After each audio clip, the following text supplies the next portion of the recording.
friends, it's Nia. Welcome to Life with Nia. Today we are going to close out our October budget.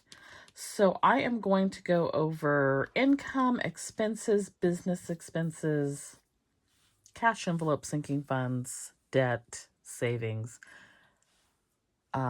goals, and the Q4 focus. So let's start with our income for this month. I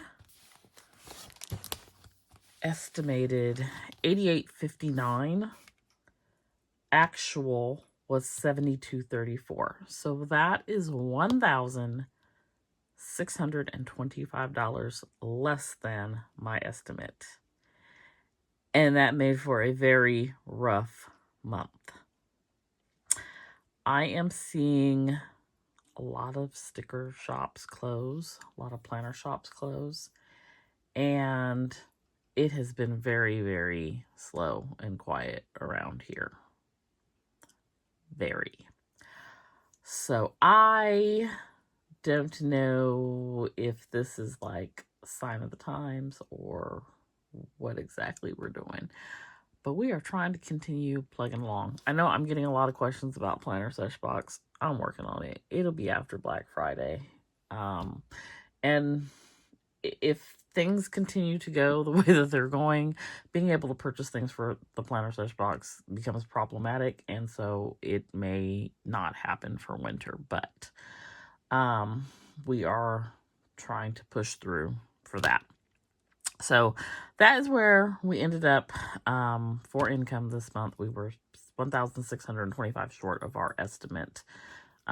So that covers that. Then for expenses, we ended up having taxes completed in October.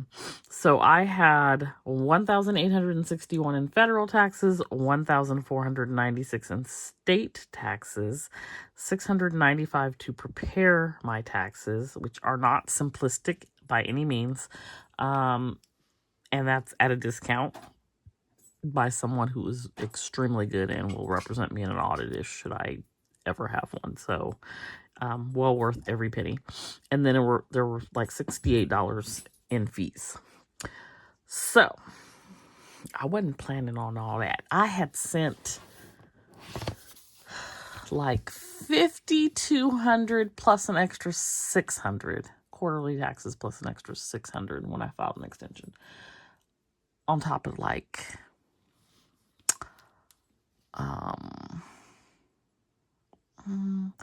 after all was said and done, I paid over $18,000 in taxes. And I just, like, where's the middle class tax cut? Because I didn't get, they didn't give it over here. I didn't get it. Anyway, so that is where that is. And we'll talk about debt in a second, which is where that went. Business expenses, I did cancel Gold City, so that's saving me $29 a month. I had an annual payment due for Google One. That was $19.99. Comes up once a year. I bought mailers and cardstock. That was $44.57. And then I bought sticker paper. I still need clear sticker paper, but I bought my regular premium mat, which I ultimately would need to fulfill Planner Sesh boxes, but I didn't need it right at that moment, but it was on sale, and it was a little bit of a panic buy because I feel like there might be an issue getting things overseas soon, or that the price is going to go up significantly. So I was hedging my bets as well.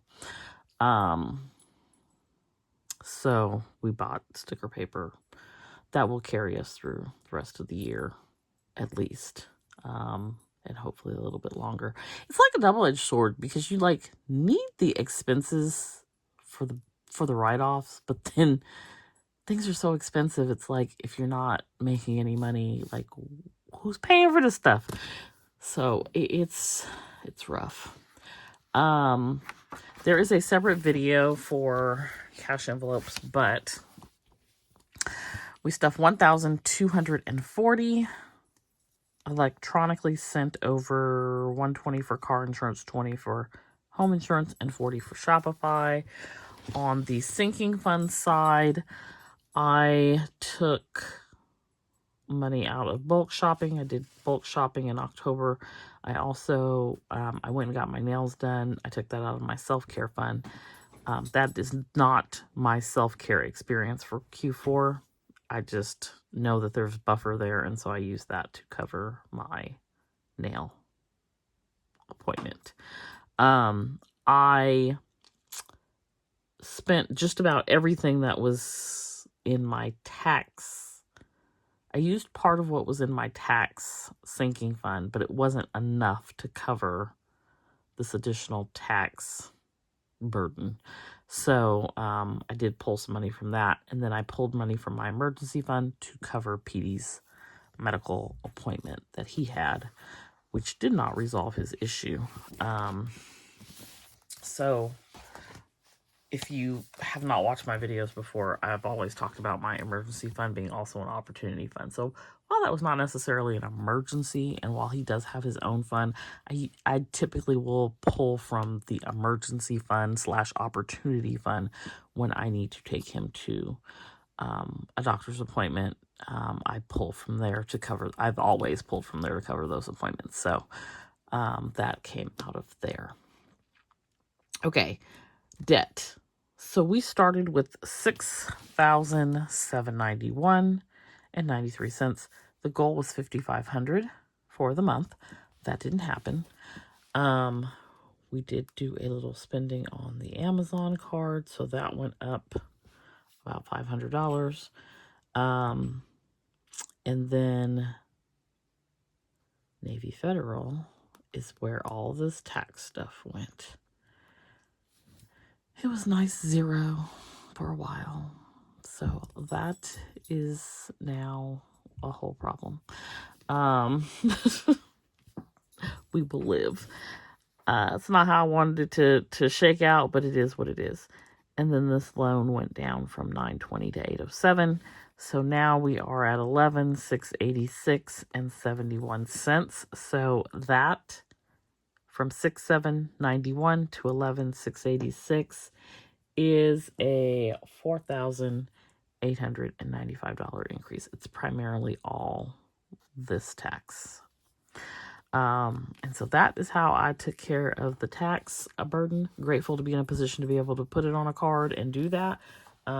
Wish I had more saved to cover it, but I'm not going to beat myself up about it. My taxes is paid and they're not looking for me. And at the end of the day, that's what matters. Okay. Goals. So I had a goal to save $750. I believe I hit that. And I did track expenses.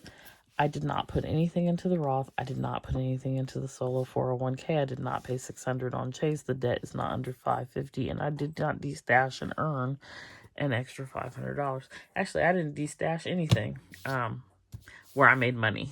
I did destash those sticker packages, but I didn't charge for them. I charged for the shipping, which, by the way, if you if you don't know, I still paid for shipping.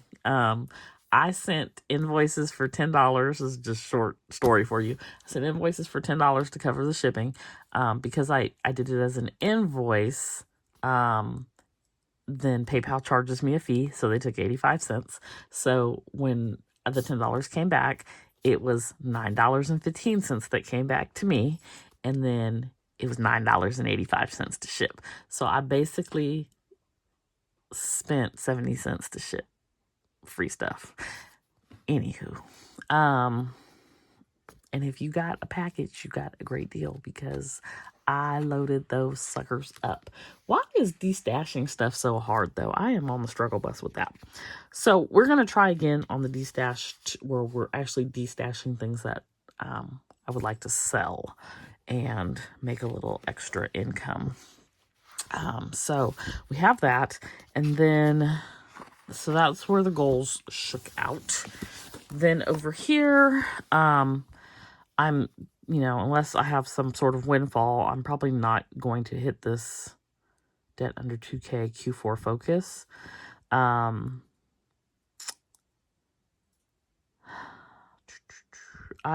than the taxes, that's the only thing I've done on this list, and pulled my business data points. I did take care of that. I did start the 2025 budget collection, so if you have not seen that, this is what it is looking like. And I'm going to be probably sometime in December doing my budget series again, so I'll be setting that up. I actually have my budget book for 2025, and I forgot to show it during Friday Night Lights this week, so I'll show it in the next one. I'm not in a big rush to get to it. So that is where we are currently at for October, closing out October, and moving into November, and hoping to have a good month. We've got Black Friday, and hopefully it will be big and successful and popular. So we shall see. Anyways, let me know. How did your October budget go? Were you on budget? Did you have unexpected expenses? Or did something else happen? Post down below. Be sure to hit that like button. And I will see you back here next time.